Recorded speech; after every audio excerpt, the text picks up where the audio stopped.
where to palpate. So if you're testing the peroneals, you're going to be here.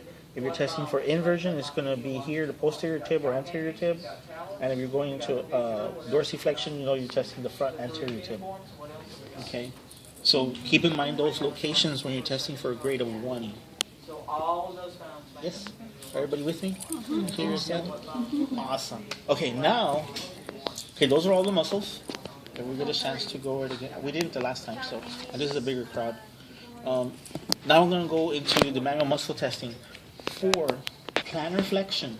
Okay, what you do is you count the number of heel raises.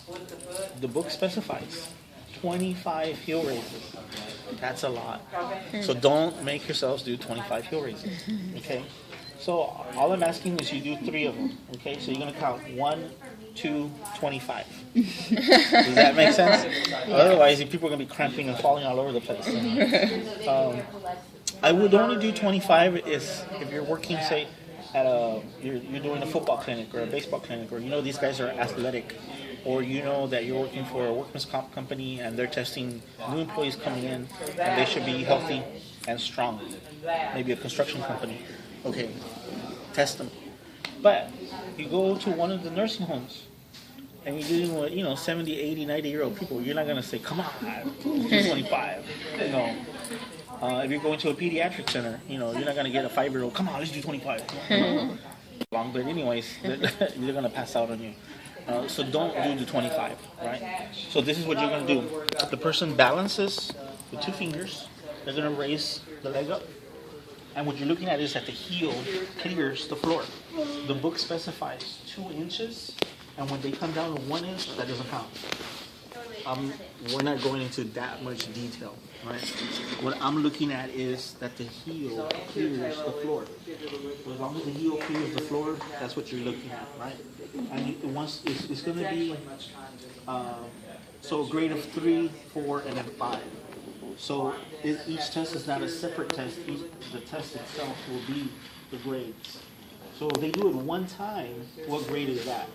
2, 3. It's a 3. If they do it one time, it's a 3. Right? So if you just have to put 2 fingers, raise one leg, if you're testing this leg, they come up one time, that's a 3. Bam, right there. If they do it twice, that's a 4. Okay? And then if they reach 24, still a 4. If they do 25, now they're at 5. But don't do, I know, right? That is a large gap. I thought that was a big gap. Well, it's Halloween. Hey, I'm not the one writing this stuff. So, but don't do like, I'm going to test you for a grade of 3. Now I'm going to test you for a grade of 4. No. It's consecutive. Okay? So what you're going to do is we're going to go up to 25. We're going to see how many you can do. Go ahead and start. 1, 2. That's all I can do. Right. They're a 4. Very good. They're a 4. But if There are 2, there are 4? Yeah. But 2 is 1 a 3, 2 a 4, 25, you get a 5. So when you're starting off and they just do 1, then that's it. If they start counting and you get up to number 10, what are they? 5. Right? You said up to number 10? Oh, because they have to reach the end. Right. Yes. If you start doing it and they reach 24, Still 4. still a 4. Poor You're like, guy. oh, yes, so close. So there's still a 4. I'm sorry. That's what the book says. For you guys, I want you to just know that 25 is 5. Don't make yourselves do 25. Right? So you're just going to count 1, 2, 25. Okay? So that'll be 3, 4, 5. Does that make sense? Yeah. 2. 24, 4, 25, 5, 1, 3. Okay, does that make sense? Are you with me? Yes. I'm making you do it 3 times. That doesn't mean it's 25. I'm making you do it 3 times so you don't have cramp by the time the test is over. Do you understand what I'm saying? Yes. So don't say, well, Fred said only do it 3 times. No. And that's I'm just telling you to don't kill your partner doing it 25 times. So, and then checkoffs is going to be the same way. You're going to count off 1, 2, 25. We know that 25 is 5. Right? And the range for 4 is what? 2 to 24. 2 is Excellent, 24. very good. 2 to 24.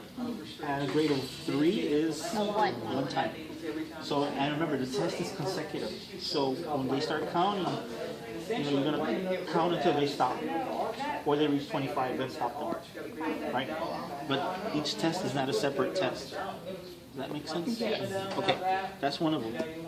Now, can I have, borrow somebody's foot up here? Okay. Apply pressure for a grade of 2. Most of the time, grade of 2 is gravity minimized, right? But let's just say the person weighs 120 pounds. By the way, You're not going to apply 120 pounds of pressure with your arm. Impossible. Or you're going to apply maybe 20, 30 pounds. So this would be considered gravity minimized position, but you're going to be applying pressure. Okay.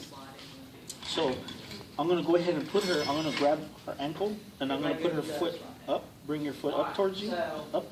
Not down. Up. There you go. I'm going to put her in a dorsiflex position. My hand is going to the balls of her foot. Okay? Everybody can see that? All good? Okay. And then I'm going to tell her, push into my hand. Push, push, push, push, push, push, push. Okay? I'm applying pressure. And she's pushing against me.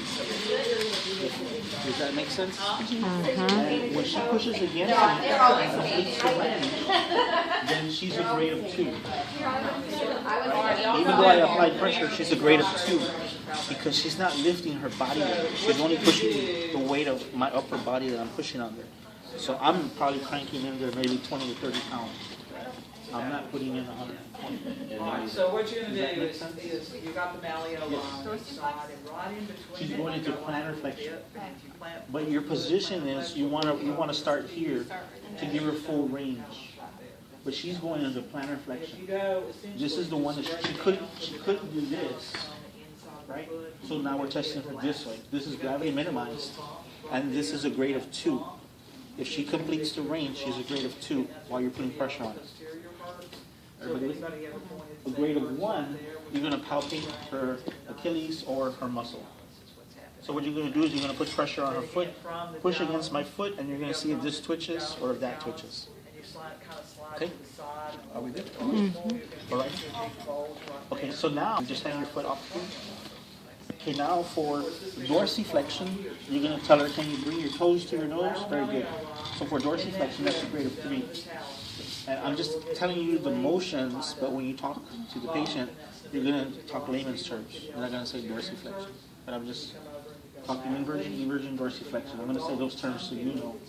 But when you're talking with the patient, you're going to tell them, bring your foot in, bring your foot out, bring your toes to your nose. That's what you're going to say. Okay. All right. So you're going to go into dorsiflexion. She did already a 3, so now I want you to hold that position. Don't let me move you. Hold, hold, hold, relax. Then if she's not able to do that, then you tell her to bring your toes to your nose. If she moves it a little bit, that's a 2. Okay? A 5 she can hold. A 3 she does full range. A 2 is partial. And a 1 would be touching the tendon. So go ahead and bring your foot up. And the tendon, what I'm looking for is that it pops out. Okay? If it pops or it moves, or I can touch the muscle bone and see if there's a twitch, then that's a 1. Would that be in the anterior? Anterior tibialis. Okay? Are we good for that one? That's dorsiflexion.